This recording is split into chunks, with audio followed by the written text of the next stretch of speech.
Bismillahirrahmanirrahim. Assalamualaikum warahmatullahi wabarakatuh. Saya Latifatun Nasihah dari kelas A25 akan menyelesaikan tugas pertemuan 4 dalam rangka memenuhi mata kuliah komunikasi pembelajaran era digital. Assalamualaikum warahmatullahi wabarakatuh. Halo teman-teman semuanya, jumpa lagi dengan Bu Guru. Hari ini kita akan belajar mengenai Rasul-Rasul Allah. Tapi sebelum kita mulai belajar, alangkah baiknya kita berdoa terlebih dahulu ya. Berdoa mulai. Bismillahirrahmanirrahim. Rabbi srohli sodri wa yasirli amri wahlul 'uqdatam min lisani yafqahu qawli. Rabbi zidni ilma warzuqni fahma. Amin ya rabbal alamin. Ya, kita akan mengenal tentang Rasul-Rasul Allah. Siapakah di sini yang pernah mendengar kata Rasul? Pasti pernah ya. Terus siapa di sini? Apakah ada yang sudah tahu siapa Rasul? Ayo. Ternyata teman-teman, Rasul itu masuk dalam rukun iman. Ya, Rasul itu wajib kita imani karena masuk dalam rukun iman. Rukun iman keberapa ya? Percaya kepada Rasul itu? Mari kita mengingat rukun iman dengan lagu ya bersama-sama. Satu, dua, tiga. Rukun iman ada 6.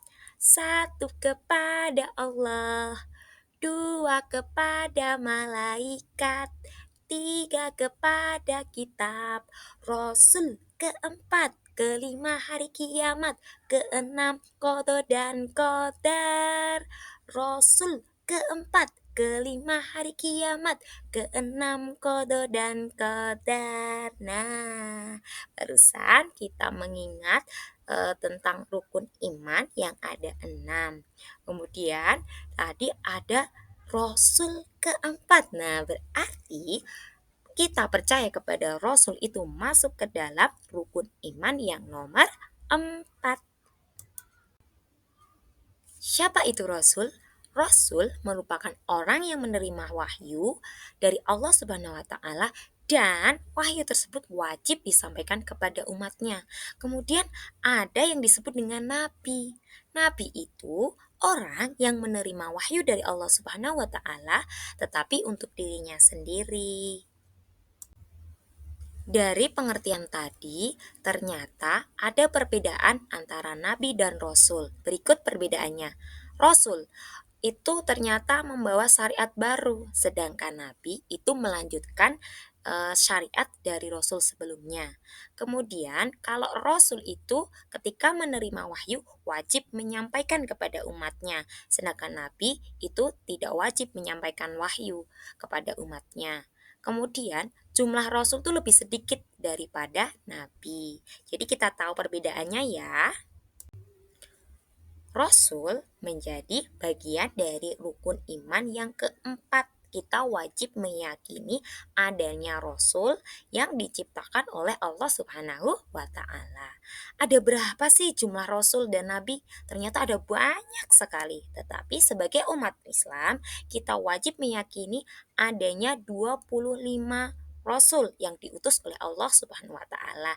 Siapa sajakah mereka? Mari kita ingat ya dengan lagu. Satu, dua, tiga. Adam, Idris, Nuh, Hud, Saleh, Ibrahim, Lut, Ismail, Ishak, Yakub, Yusuf, Ayub, Su'aib, Musa, Harun, Zulkifli, Daud, Sulaiman, Ilyasa, Yunus, Zakaria, Yahya, Isa, wal akhiran khatimul anbiya Muhammad al-Mustafa. Ya, semoga dengan lagu kita bisa mengingat ke-25 nabi yang wajib kita imani. Allah menciptakan nabi pertama kali, manusia pertama kali, yaitu Nabi Adam alaihi salam yang diciptakan dari tanah.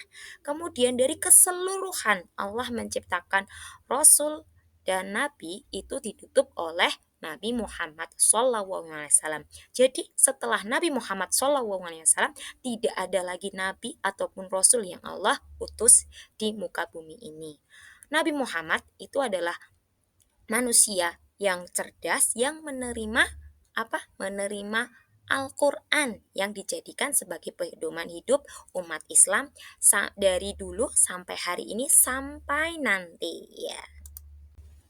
Setelah kita tahu nama-nama nabi dan rasul yang wajib kita imani, ternyata rasul itu wajib memiliki sifat-sifat yang ada dalam dirinya. Apa saja itu?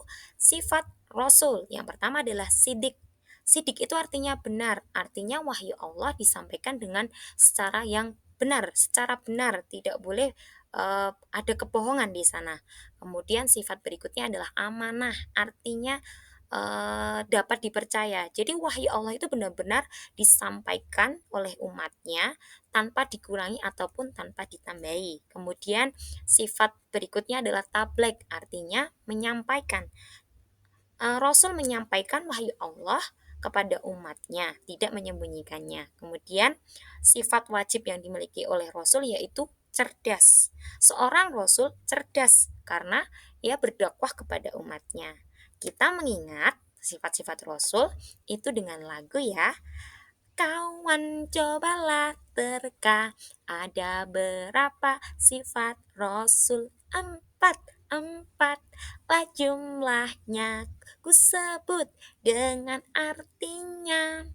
Sidik artinya benar, amanah dapat dipercaya. Tablek menyampaikan, fatonah cerdas artinya, fatonah cerdas artinya. Sekali lagi, kawan cobalah terka, ada berapa sifat Rasul? Empat, empat lah jumlahnya, ku sebut dengan artinya. Sidik artinya benar, amanah dapat dipercaya. Tablek menyampaikan, fatonah cerdas artinya, fatonah cerdas artinya. Semoga dengan lagu kita bisa mengingat dan meneladani sifat-sifat yang ada dalam diri Rasul. Sifat-sifat wajib yang dimiliki oleh Rasul itu wajib ada dalam diri Rasul. Terus kemudian ada sifat-sifat mustahil Rasul, artinya sifat itu tidak boleh dan tidak mungkin dimiliki Rasul. Kebalikan dari sifat wajib tadi. Yang pertama ada kizib, itu kebalikan dari sidik. Tidak mungkin seorang Rasul itu dusta. Kemudian khianat, khianat atau artinya berkhianat. Kebalikan dari amanah, tidak mungkin seorang Rasul itu berkhianat. Kemudian kitman, artinya menyembunyikan. Tidak mungkin seorang rasul itu menyembunyikan wahyu Allah. Kitman itu kebalikan dari sifat tablek. Yang terakhir adalah kebalikan dari fatonah. Apa itu bodoh? Tidak mungkin seorang rasul itu bodoh, harus cerdas. Jadi sifat-sifat mustahil rasul itu tidak mungkin ada dalam diri rasul.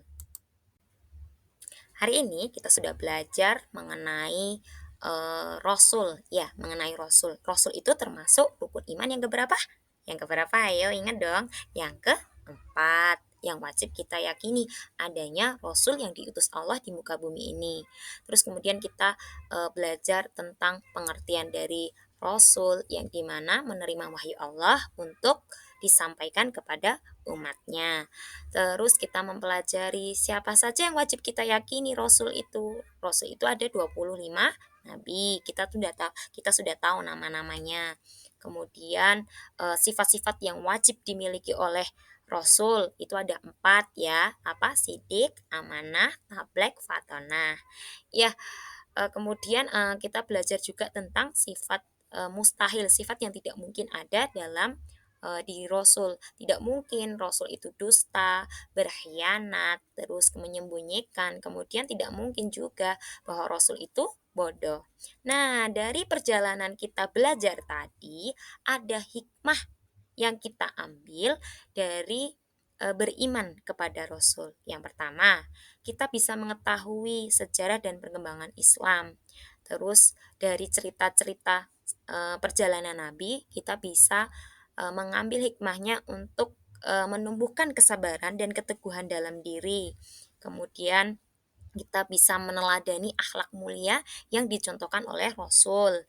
Kemudian memperkuat keimanan kita kepada Allah. Kita harus wajib meyakini dan mengimani bahwa Rasul yang diutus Allah Subhanahu wa taala itu benar-benar ada dan benar-benar kita yakini.